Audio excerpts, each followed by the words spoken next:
Et voilà, j'en profite justement pour les réseaux sociaux Oui, pour dire à ceux qui ne sont pas encore abonnés que effectivement vous pouvez vous abonner euh, parce qu'on fait souvent des potins. Pour ceux qui connaissent les potins de la paye, et vous recevez donc des potins de la paye et des newsletters. Il n'y a pas que ça, mais en tout cas, puisqu'on parle d'actualité, j'en profite oui. pour dire que voilà, c'est vrai que Les ça potins de permet la d'être paye, informé voilà. au-delà des web actus. Voilà, C'est les potins de la paye de Nathalie, donc rédigés oui. par Nathalie, que vous allez retrouver effectivement sur le blog du site d'Externa, dans les potins de la paye de Nathalie, que vous recevez effectivement régulièrement. Et tous les 15 jours, Nathalie nous fait des notes également que nous transmettons sur les réseaux sociaux. Voilà. Alors, j'avais sans doute dû déjà parler au moins d'un des deux thèmes qu'on va aborder, au moins du congé de paternité pour ceux qui sont abonnés aux newsletters et au potin.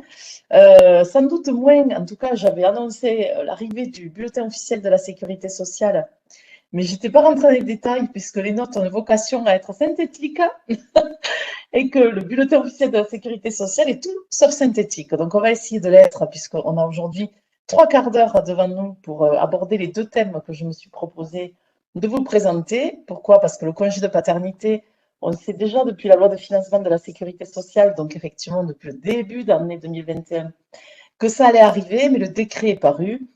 Donc, c'est un petit peu d'actualité. Première raison. Deuxième raison, c'est que nous sommes le 22 juin et que pour les enfants qui naissent déjà aujourd'hui et qui devaient naître et qui sont très pressés de nous rejoindre et qui devaient naître seulement à partir du 1er juillet, ben, tout ce qui va suivre les intéresse, ou intéresse plus particulièrement la personne qui vit avec la maman et qui les accueille.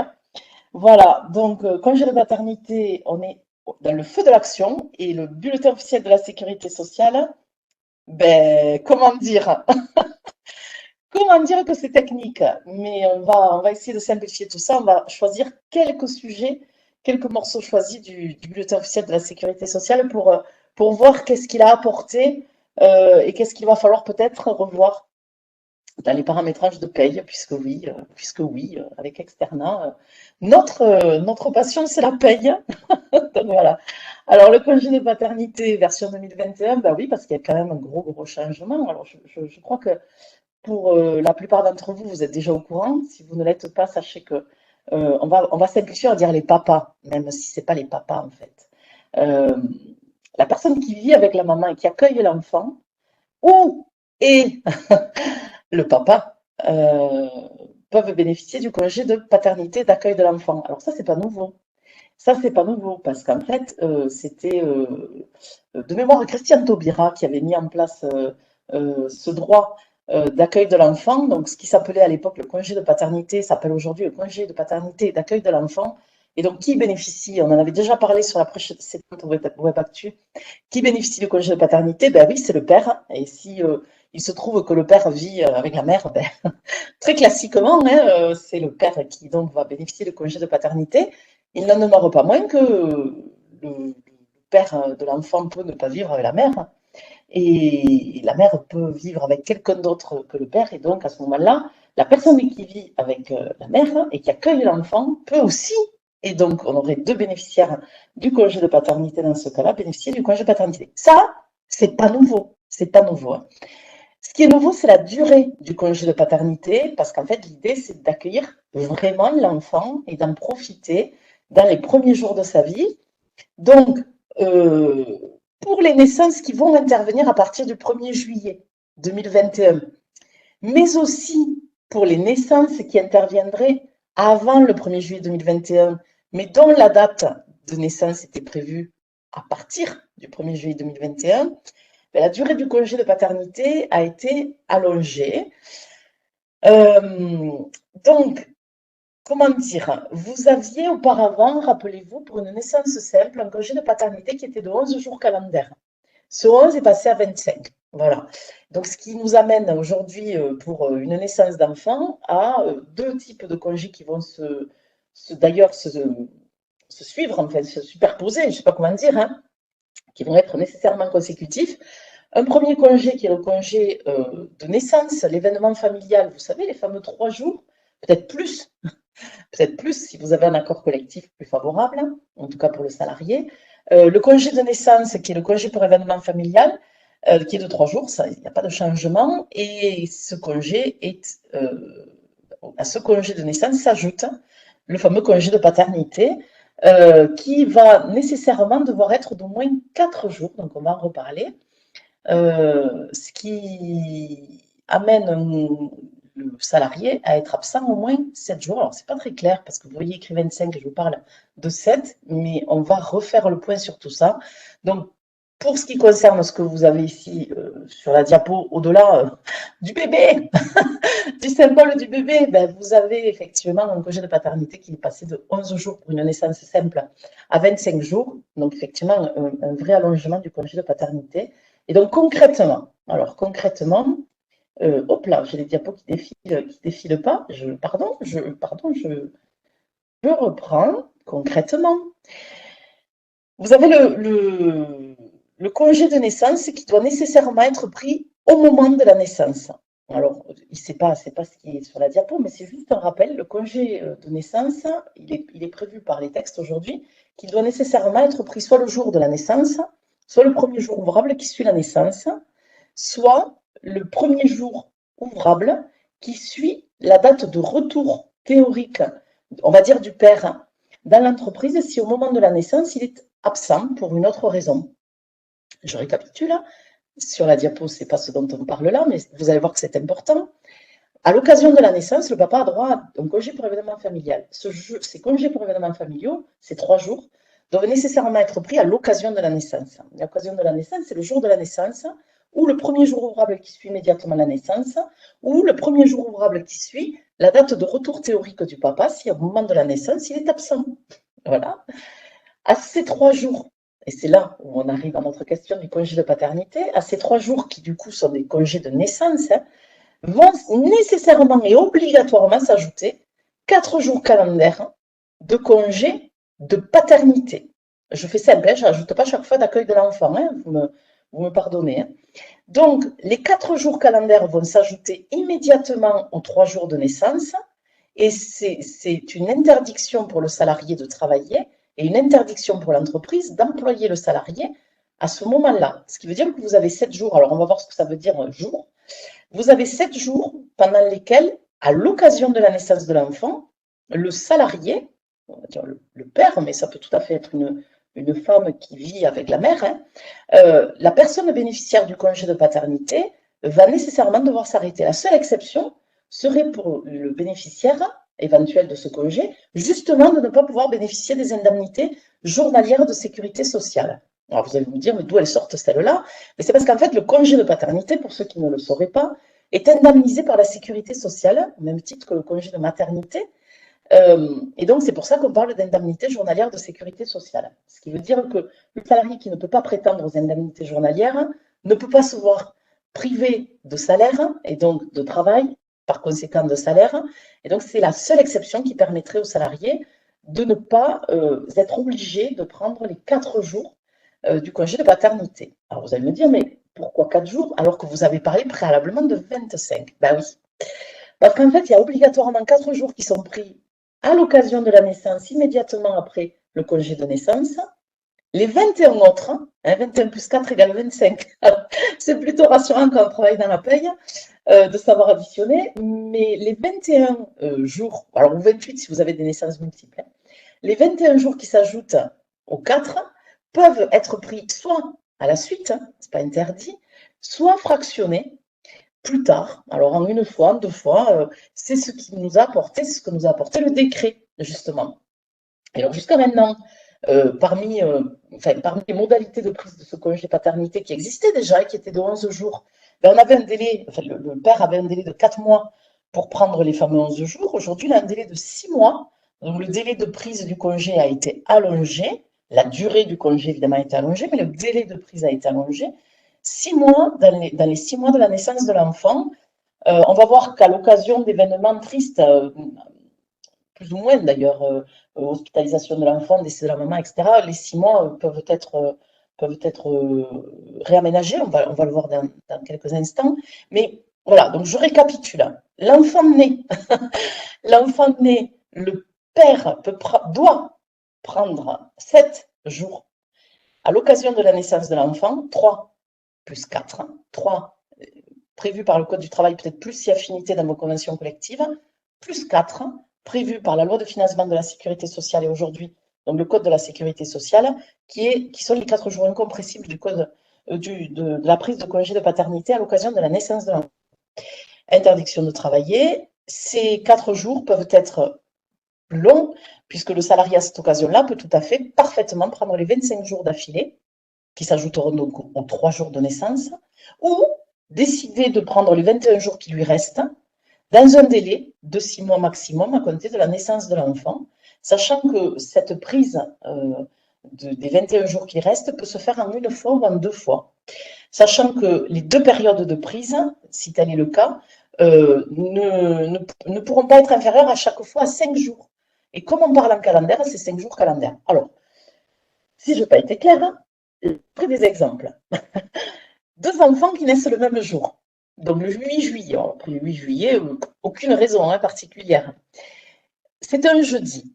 Comment ça va se passer? Premier cas, le premier papa voilà, prend évidemment à partir du jeudi. Alors on pourrait imaginer que c'est à partir du vendredi, puisque il n'a peut-être pas eu le temps de réagir, voilà, ou l'enfant est né à 18h le soir. Bon, voilà. Donc, supposons que le père prend le congé de naissance à compter du jour de la naissance, et là, c'est 3 jours ouvrables, en tout cas dans le Code du travail. Jours ouvrables. Alors, premier cas, donc 3 jours ouvrables, c'est à la charge de l'entreprise. Ça, c'est pas du tout le sujet du congé de paternité. Sauf que à ces 3 jours doivent nécessairement s'ajouter les 4 jours minimum de congé de paternité qui doivent obligatoirement être pris à la suite du congé de naissance. Donc ici, ça nous donnerait un congé de paternité qui démarrerait un dimanche. Alors vous avez vu que le jeudi, c'est pas tout à fait par hasard. En fait, il est né le jeudi 8 juillet parce que ça m'arrange bien. Parce qu'en réalité, le congé de naissance, c'est des jours ouvrables. Donc jeudi, vendredi et samedi comptent en congé de naissance. Alors, il est probable que dans vos entreprises, vous ayez des conventions collectives ou des usages qui résonnent en ouvré. En tout cas, le Code du travail résonne en ouvrable. Et donc, effectivement, pour le congé de naissance, ça sera jeudi, vendredi et samedi. Et les 3 jours vont être utilisés comme ça, avec le samedi qui est effectivement un jour ouvrable. Deuxièmement, pour le congé de paternité, on raisonne en calendaire. C'est la sécurité sociale. La Sécu, elle raisonne en calendaire. Et donc, ça démarre un dimanche, ça choque personne. Donc, effectivement, le premier jour des 21 de congé de paternité démarrera bien le dimanche 11. Et là, puisque le salarié, a priori, prend les 25 jours à la suite, il va prendre, j'ai scindé, mais il va prendre en fait les 25 jours à la suite, du dimanche 11 du dimanche 11 juillet, vous reconnaissez que c'est pas facile, jusqu'au mercredi 4 août. Donc, si on scinde, effectivement, ça fait les 4 jours obligatoires du dimanche au mercredi. Et à la suite, le papa prend du jeudi 15 juillet au mercredi 4 août les 21 jours calendaires auxquels il a droit. En revanche, le deuxième papa, dont l'enfant est né le même jour, peut parfaitement décider, pour ce qui concerne les 21 jours qui lui restent après les 7, donc 3 plus 4, qu'il a obligatoirement pris à l'occasion de la naissance, ces 21 jours, il peut décider de les prendre ultérieurement, dans les 6 mois de la naissance de l'enfant, découpé, si j'ose dire, pas découpé en 36 fois, découpé en 2 fois maximum, chaque période devant nécessairement être de moins 5 jours, sous-entendu une fois de plus calendaire. Et donc, on peut imaginer, oh là, c'est complètement au hasard, qu'ils prennent du lundi 18 au dimanche 24 octobre, ce qui représente une semaine, donc 7 jours calendaires, et puis du lundi 6 décembre au dimanche 19 décembre, ce qui représente 2 semaines, donc 14 jours calendaires. Et là, de nouveau, je sais additionner 7 plus 14 égale 21. Et on y est. C'est-à-dire que les 2 papas ont utilisé tous leurs droits à congé de paternité, ce qui n'est pas une obligation.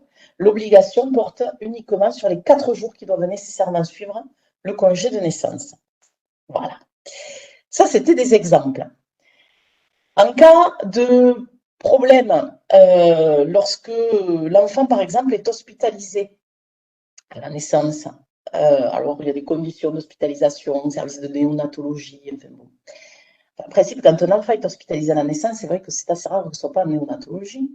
Mais bon, Bref, vous avez les précisions dans la loi concernant l'hospitalisation qui est concernée par ce dispositif. Si l'enfant est hospitalisé lors de la naissance, les 6 mois, donc les fameux 6 mois de délai dont dispose le père pour prendre le congé de paternité, vont démarrer à la sortie de l'hospitalisation de l'enfant. Donc, en fait, il a 6 mois, non pas à compter de la naissance, mais à compter de la fin de l'hospitalisation pour prendre les fameux 21 jours de congé de paternité. Si la mère décède, vous savez que le père peut bénéficier du congé postnatal. À ce moment-là, donc il ne s'agit pas de ça, hein, le père bénéficie du congé postnatal à la place de la maman. Et à ce moment-là, il y a un report du congé de paternité, à proprement parler, à la fin du congé postnatal que le papa a pris à la place de la maman, malheureusement, pour toute la durée du congé de paternité qui resterait à courir. Bon, évidemment, c'est des sujets dont on ne souhaite pas parler parce qu'on ne souhaite pas que ça se passe, mais en tout cas, la loi a prévu ces dispositifs de report du délai de prise du congé de paternité dans des situations dramatiques. Deuxième chose, et qui n'a rien à voir avec le report par contre. En cas d'hospitalisation de l'enfant à la naissance, encore une fois, le père peut demander, alors il faut que ce soit une demande, ça sera une prolongation de plein droit, mais il faut que le père en fasse la demande, une demande de durée de congé obligatoire d'accueil de l'enfant, les fameux 4 jours. Ce congé de 4 jours peut être prolongé, peut être à la demande du père, peut être prolongé pendant toute la durée de l'hospitalisation de l'enfant, cependant dans une limite de 30 jours calendaires consécutifs. Hein, donc, je reprends, hein, vous avez le congé de naissance et à la suite du congé de naissance, vous avez 4 jours obligatoirement pris par le père. Ces fameux 4 jours, si l'enfant à ce moment-là est hospitalisé, ces 4 jours peuvent se transformer en 8 jours, 10 jours. Je ne souhaite pas que l'enfant soit hospitalisé aussi longtemps, mais en tout cas, si l'enfant est hospitalisé, le père peut bénéficier d'une prolongation de plein droit alors c'est indemnisé par la Sécu, hein, de ce congé de paternité obligatoire jusqu'à une durée de 30 jours de plus. Donc, ce qui porterait effectivement la durée du congé de paternité, si j'ose dire, obligatoire, à 34 jours maximum, dans le cas d'une hospitalisation de l'enfant et dans la limite en tout cas de la durée d'hospitalisation que je souhaite le plus courte possible. Voilà, donc ça c'était les précisions, dérogations, exceptions, heureusement exceptionnelles. Ça peut arriver, mais voilà. Donc, concernant le formalisme, puisque vous gérez du personnel, concernant le formalisme, il faut que, comme c'était déjà le cas dans le précédent congé de paternité, il faut que l'employeur sache que le père souhaite bénéficier du congé de paternité. Alors le premier, si j'ose dire, congé de paternité, Jean, il va s'en douter parce que c'est un peu obligatoire, hein, les 4 jours. Donc, il faut en tout cas que l'employeur soit au courant de la date prévisible. On dit prévisionnelle, moi j'aime pas trop, mais enfin, la date prévisible de naissance de l'enfant. Et normalement, le salarié est supposé, enfin, doit informer l'employeur au moins un mois avant la date à laquelle, hypothétiquement, le salarié va pouvoir prendre et les congés de naissance et le congé de paternité obligatoire de 4 jours. Pour ce qui concerne le congé de paternité dans son ensemble, il faut que le salarié informe là aussi l'employeur au moins un mois avant la date à laquelle il souhaite le prendre. Alors s'il veut le prendre, comme mon premier salarié tout à l'heure, d'un coup, ben, il dit tout d'un coup. Hein. Si par contre il décide de le fractionner, il faut normalement, enfin il faut, ça fait partie des modalités d'information de l'employeur, il faut que le salarié informe l'employeur au moins un mois avant chaque prise de congé paternité de la date à laquelle il va s'absenter pendant une durée de, ben, je ne sais pas moi, 5 jours, 6 jours, 7 jours. Vous savez que c'est des fractions de 5 jours minimum et il n'y en a pas plus de 2.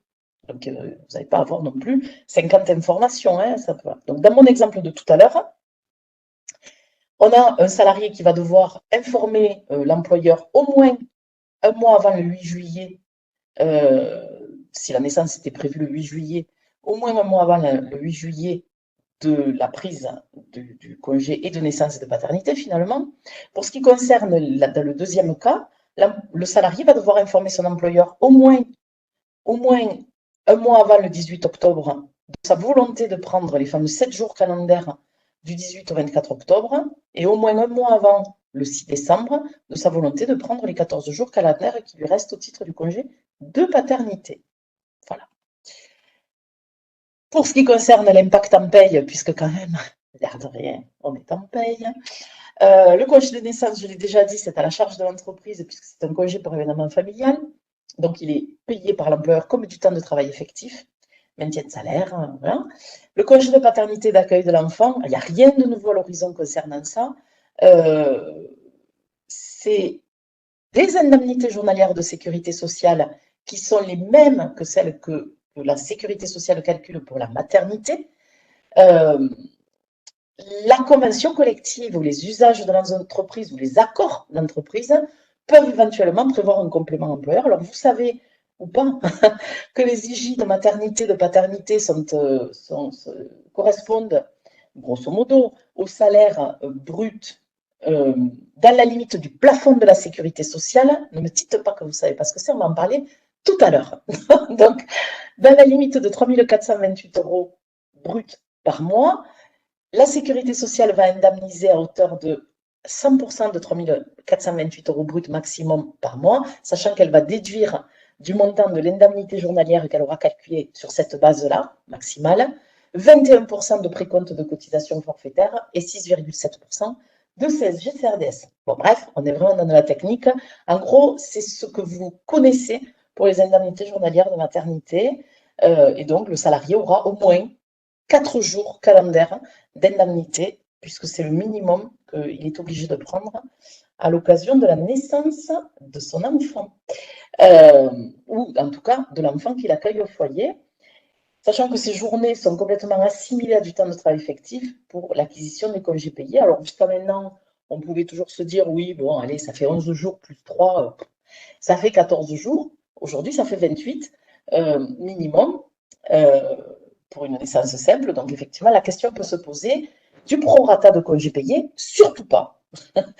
Le salarié ne perd pas de droit à congés payés quand il a pris des congés soit de naissance, soit de paternité et d'accueil de l'enfant. Voilà, donc là, vous êtes déjà épuisé.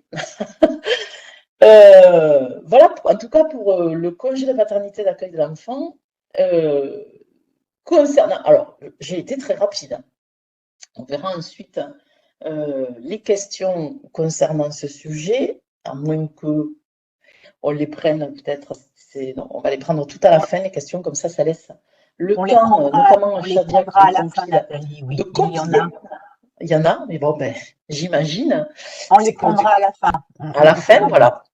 Et là, tu vas nous faire une petite coupure, peut-être? Ah oui, comme ça, moi, je bois un verre d'eau. Pour aller boire un verre d'eau, voilà. Et vous présenter, c'est l'occasion de vous présenter donc un outil Envoi by Externa, dont nous voulions vous parler ce matin. Et nous restons à votre disposition pour vos questions également.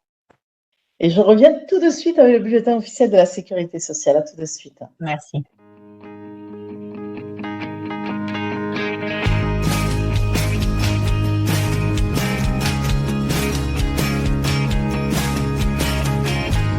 Envoi s'appuie sur la solution Digipost. Envoi vous permet de combiner plusieurs méthodes de distribution. Envoi permet à chaque salarié de choisir le mode de réception de son bulletin de salaire.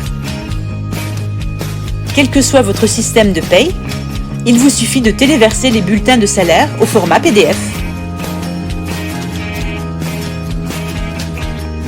Vérifiez l'ensemble de vos PI afin de vous assurer que chaque salarié reçoive bien son bulletin de salaire.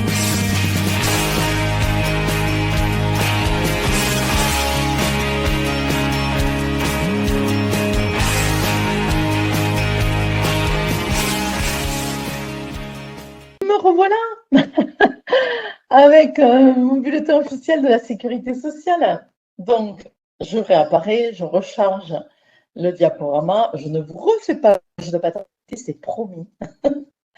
On arrive directement au bulletin officiel de la Sécurité sociale. Après, vous me direz ce que vous aurez préféré.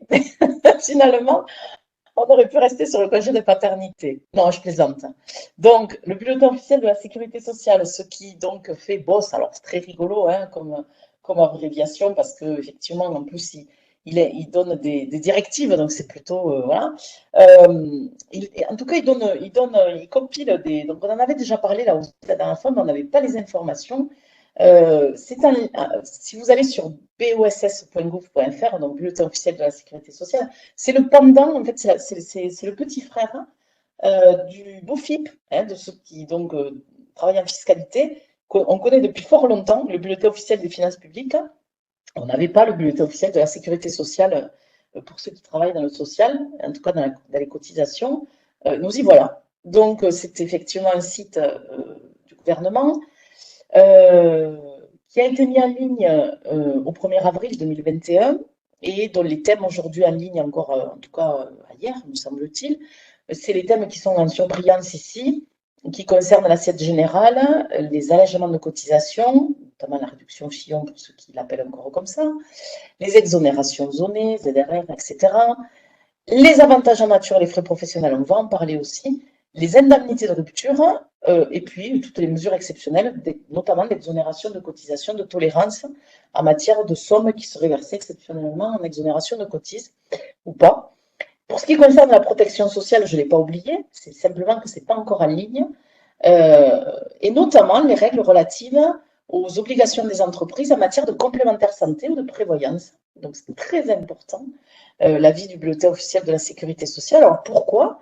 Parce qu'en fait, c'est un site qui va nous permettre d'avoir des textes compilés, ou des avis en tout cas, des positions, qui seront opposables à l'URSSAF en cas de contrôle de nos cotisations. Donc c'est vrai que quand on sait effectivement le sujet sensible de la protection sociale dans l'entreprise et le formalisme abondant qui peut être imposé lors des contrôles, c'est plutôt bien d'être au courant et d'avoir des textes qui sont opposables, en tout cas déjà d'avoir un portail qui nous permet d'avoir des informations centralisées. Et donc c'est la vocation du bulletin officiel de la sécurité sociale de centraliser les infos et de les rendre opposables à l'URSSAF en cas de contrôle. Voilà. Ça c'est pas nouveau, ça avait déjà été dit. La dernière fois, en mars, donc pour ceux qui suivent les web actus, on annonçait que le bulletin officiel allait porter sur des sujets tels que les règles de rattachement en paye. Alors, on va voir ce que c'est, les limites d'exonération, notamment en matière de contribution patronale de prévoyance. On va voir ce que c'est aussi la possibilité, alors là, grosse nouveauté quand même, de proratiser le plafond de la sécurité sociale pour les salariés en forfait jour. J'allais dire à temps partiel, c'est pas joli justement. Et les tolérances en matière de frais professionnels ou de frais de télétravail.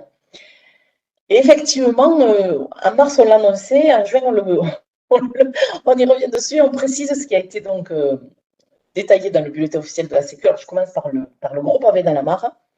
Le gros pavé dans la mare, c'est ce que certaines entreprises faisaient alors qu'elles n'avaient pas le droit de le faire.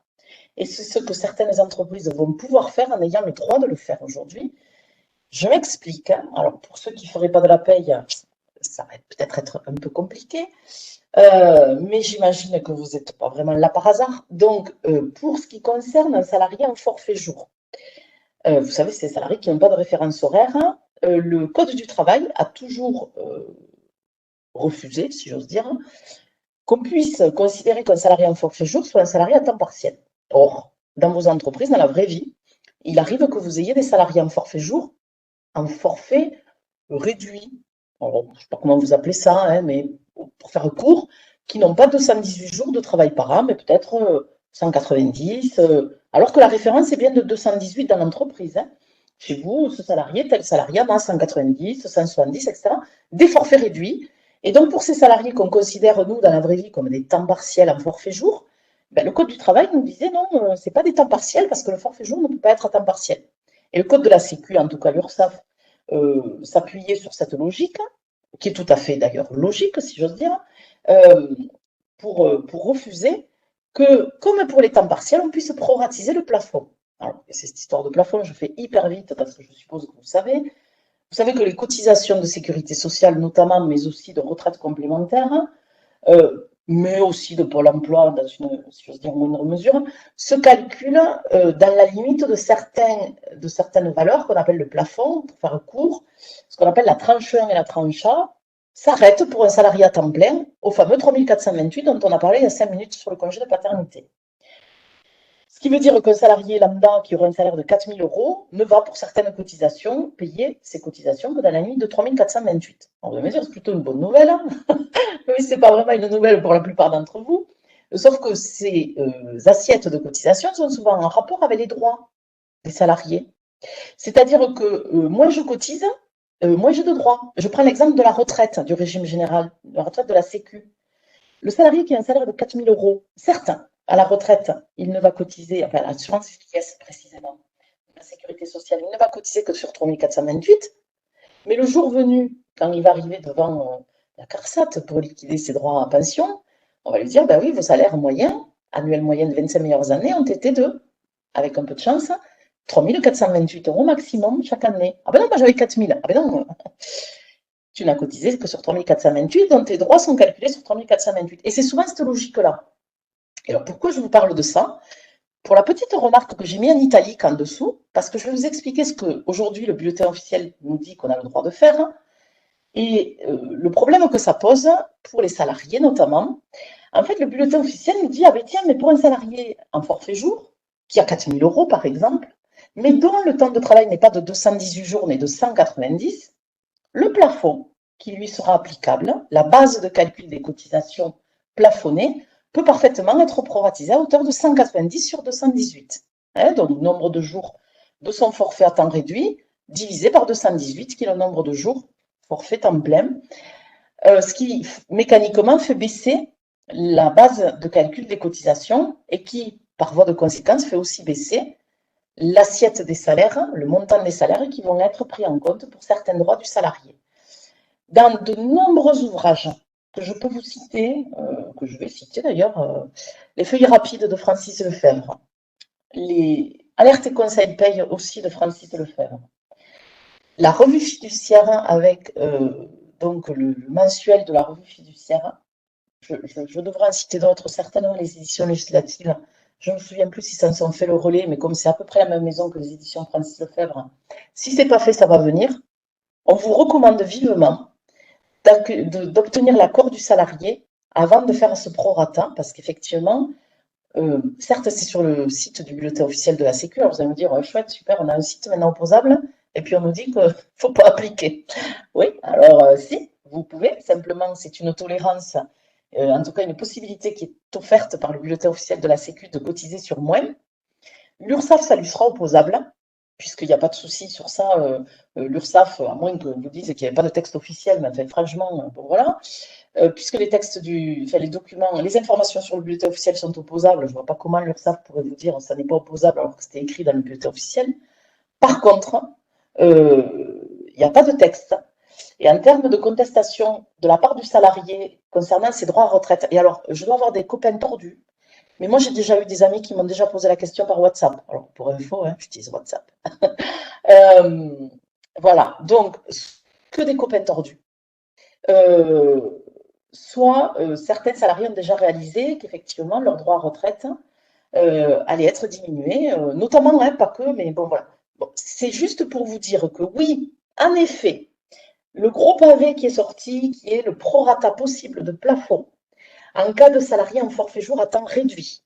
C'est possible aujourd'hui alors que ça ne l'était pas. Plein d'entreprises le faisaient et se faisaient, le cas échéant, redresser en cas de contrôle URSSAF. Aujourd'hui, c'est possible. Vous allez donc pouvoir cotiser sur des assiettes en tranche 1 plus petites, déclencher de la tranche 2 aux retraites complémentaires plus rapidement. Néanmoins, peut-être assurez-vous d'avoir l'accord du salarié avant de mettre en œuvre cette modification de paramétrage du logiciel de paye, puisqu'une fois de plus, il s'agit de ça. C'est-à-dire que c'est le logiciel de paye qui calcule le plafond de référence pour calculer les assiettes de cotisation. Ça, c'est quand même le gros sujet du bulletin officiel de la sécurité sociale, en tout cas la grosse nouveauté. Il n'y a pas qu'elle, donc on ne va pas y passer la matinée dessus. J'arrive à d'autres informations. Alors là, elles sont aussi imbuvables visuellement que techniquement, donc je vais essayer de faire simple. Euh, PMSS, plafond mensuel de la Sécu, pour ceux qui n'auraient pas l'habitude. Depuis 2018, vous vous souvenez, on nous demande, à chaque absence non rémunérée, de proratiser le plafond, donc de le diminuer en fonction du nombre de jours calendaires non rémunérés sur une partie du mois, ou sur le mois d'ailleurs. Bon, bref. Et donc, il y a des précisions qui ont été apportées par le bulletin officiel de la Sécurité sociale, parce qu'il faut qu'il n'y ait pas de rémunération sur la période pour que le plafond puisse être proratisé. Qu'est-ce qu'une rémunération? Et donc, il définit la notion de rémunération. Alors, on n'a pas vraiment de surprise, à part peut-être l'avantage en nature. Lorsque vous avez un salarié qui est absent, donc le salarié est absent parce qu'il est malade, par exemple, il est probable qu'il touche des indemnités journalières de la part de la prévoyance. Bon. Je ne parle même pas des indemnités journalières de votre part à vous, employeur, parce qu'alors là, on est carrément sur du salaire, hein, pardon. Hein.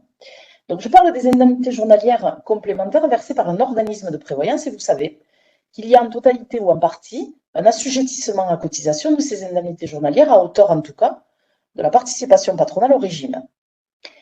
Le montant des indemnités journalières qui vont donc être soumises suffit, même s'il est infime, à faire obstacle au prorata de plafond. Ça paraît assez logique, hein, ça va mieux en le disant.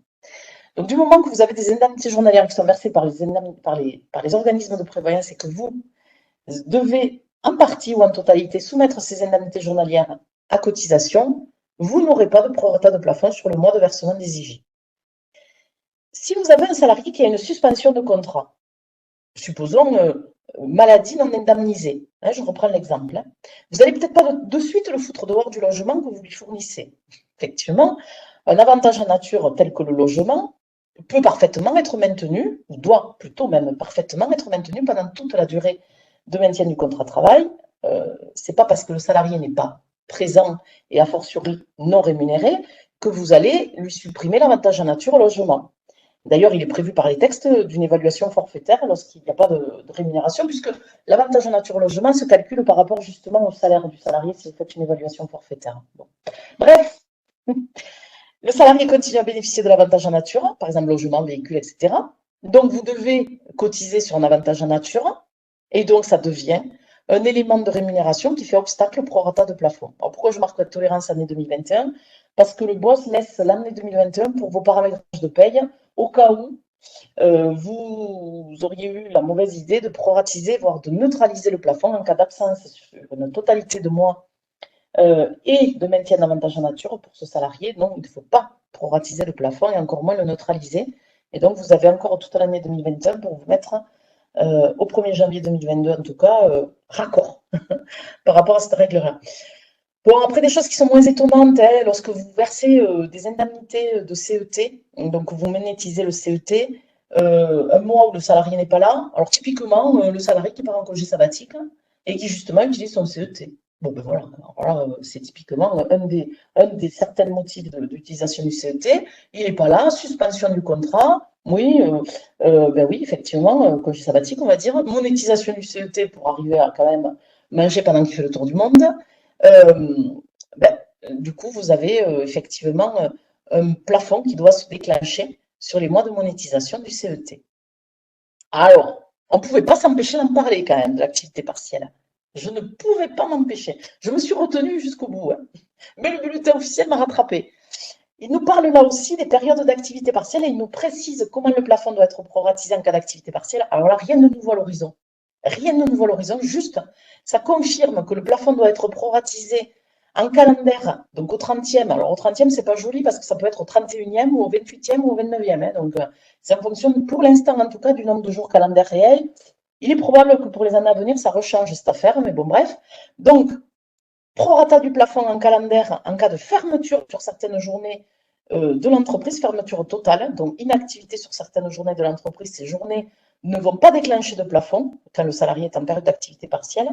En revanche, lorsque l'activité partielle prend la forme d'une réduction d'horaire, prorata applicable pareil comme pour les temps partiels, donc en fonction de l'horaire d'activité partielle, donc du temps de travail réduit.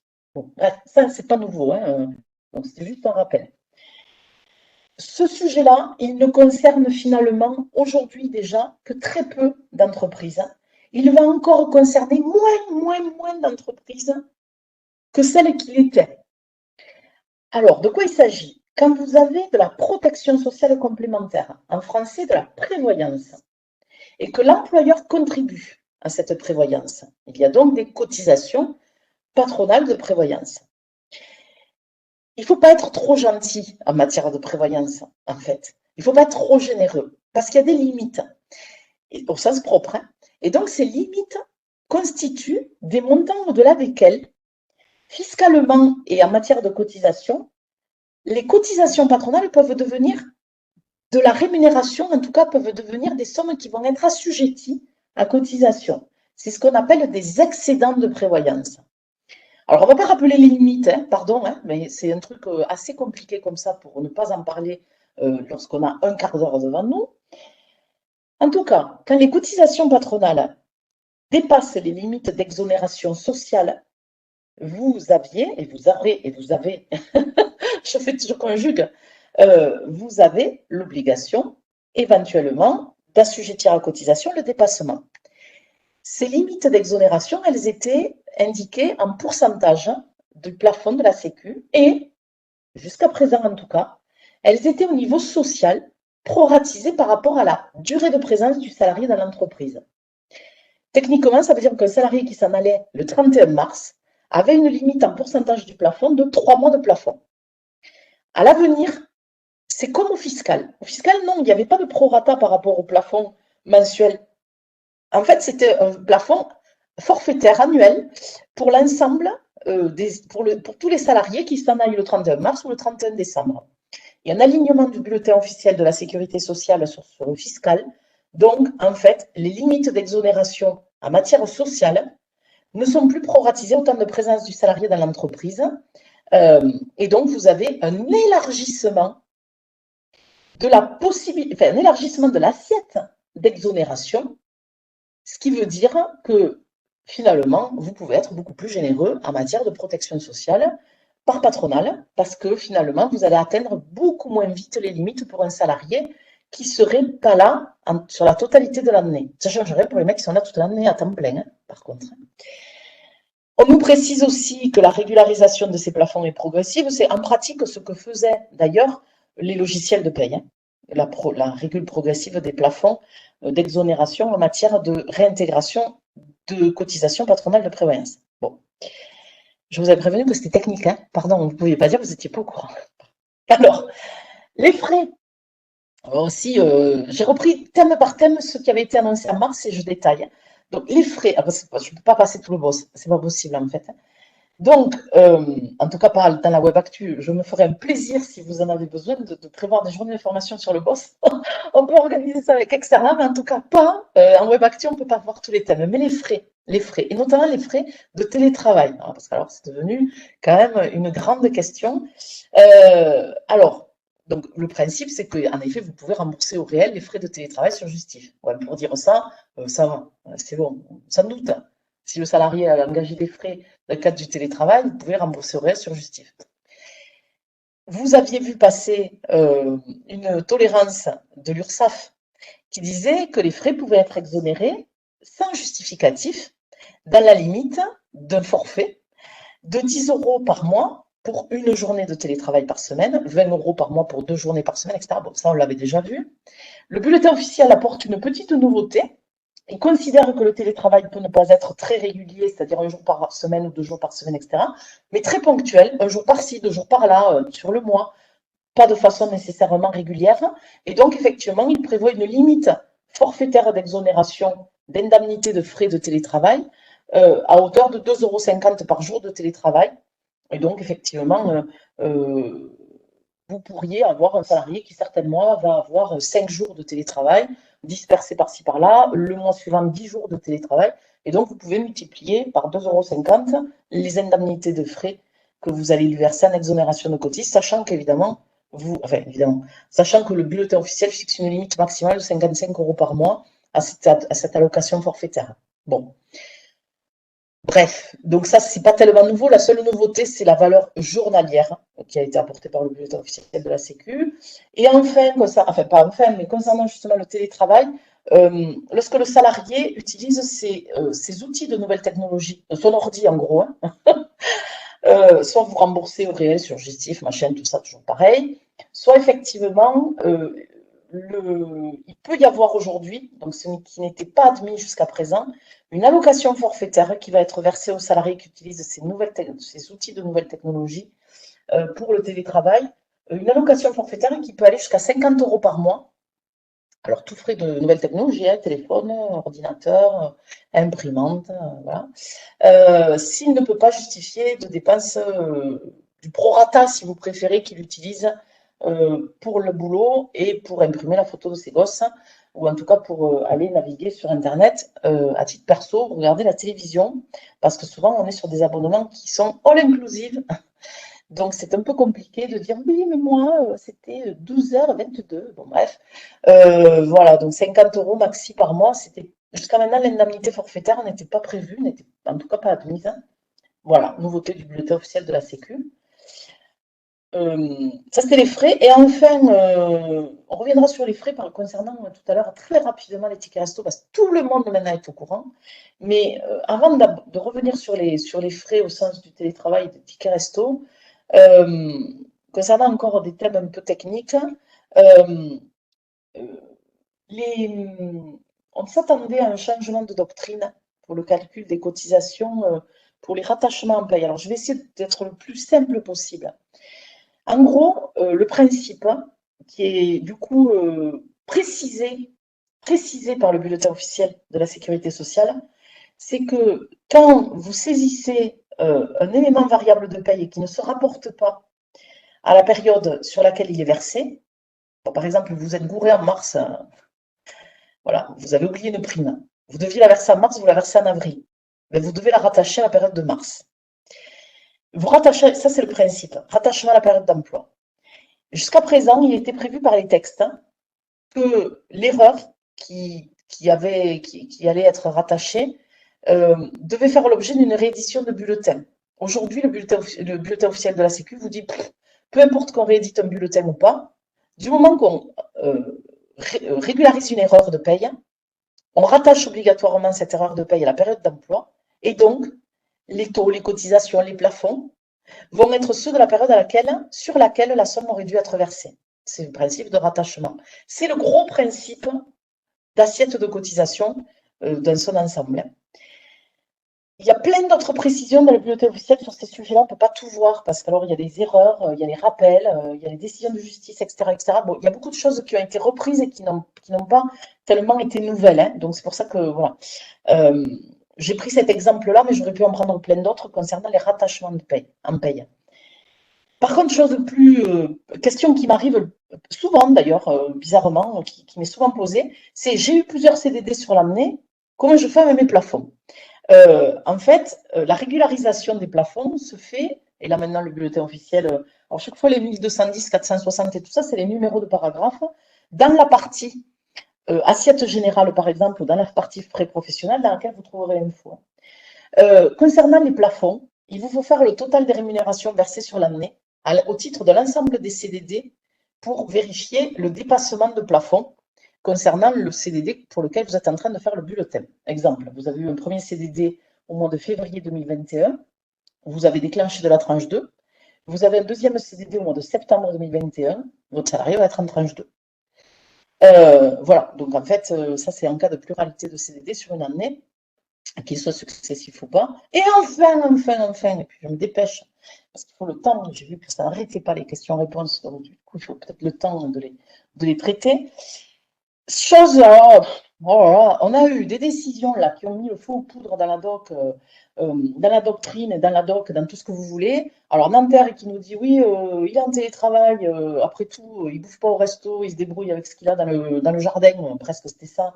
Donc je vois pas pourquoi il aurait les tickets resto. Puis Paris qui dit mais non mais pas du tout, c'est pas parce que tu manges à la maison en télétravail que tu dépenses pas du pognon, machin, donc il a droit au ticket resto. Bon, enfin bref, après tout ce ping-pong judiciaire, le bulletin officiel donne son avis, alors qui est un avis, hein, qui est un avis opposable du coup, qui est peut-être moins ferme d'ailleurs que l'URSSAF, qui avait aussi donné son avis en son temps sur le site de l'URSSAF. En tout cas, bon bref, il vous dit que dans les entreprises où les salariés bénéficient de tickets resto, les télétravailleurs peuvent bénéficier de tickets resto, et c'est la notion de peu qui est un peu moins affirmative que ce que l'URSSAF avait fait en son temps. Mais en tout cas, on ne pourra pas vous opposer le principe d'exonération de la part patronale du ticket resto à des salariés qui sont en télétravail, pour la simple et bonne raison que le bulletin officiel nous dit que oui, les salariés en télétravail peuvent bénéficier des titres restaurants et que la part patronale reste exonérée, alors toujours dans les limites du montant de l'exonération en vigueur, mais dans les mêmes conditions en tout cas que pour les salariés qui sont sur site. Voilà, donc au moins ça a le mérite d'être dit. Parce que en plus ces tribunaux judiciaires là, c'est pas la Cour de cassation, on est sur des décisions de première instance, donc bon, tenez-vous-en au bulletin officiel, pas de stress si vous avez maintenu les tickets resto vos salariés en télétravail. Pouf, vous avez vu, il est 24. Alors pour ceux qui me connaissent, c'est un miracle, ça fait 2 fois que le miracle se produit, je ne sais pas ce qui se passe. On finit presque à l'heure. Merci Nathalie, à vous pour cette présentation claire. Merci Shadia également. Merci à tous d'avoir participé à notre Web Actu. Et puis nous vous donnerons rendez-vous dans quelques mois pour une nouvelle Web Actu avec des sujets nouveaux, certainement. Quand tu nous parleras, Nathalie, peut-être après l'été. Alors vous ne me voyez plus, mais sinon normalement vous devriez me voir bronzer à la ce qui n'est pas encore le cas parce que décidément on n'a pas de chance. J'annonçais dans le teasing qu'on aurait peut-être beau temps. Bah non, on a failli. Donc effectivement après l'été, j'espère qu'on sera tous beaux et tout bronzés, en tout cas tous démasqués et puis en pleine forme. Ouais. Donc on vous souhaite en effet à tous un bel été. J'ai des petits messages, merci à ceux qui m'envoient des petits messages en privé, merci Christelle notamment. Voilà, et donc c'est toujours un plaisir. Merci Sylvie et Shadia. Merci Nathalie. Merci à vous tous. À bientôt. À bientôt. Au revoir. Au revoir. Au revoir.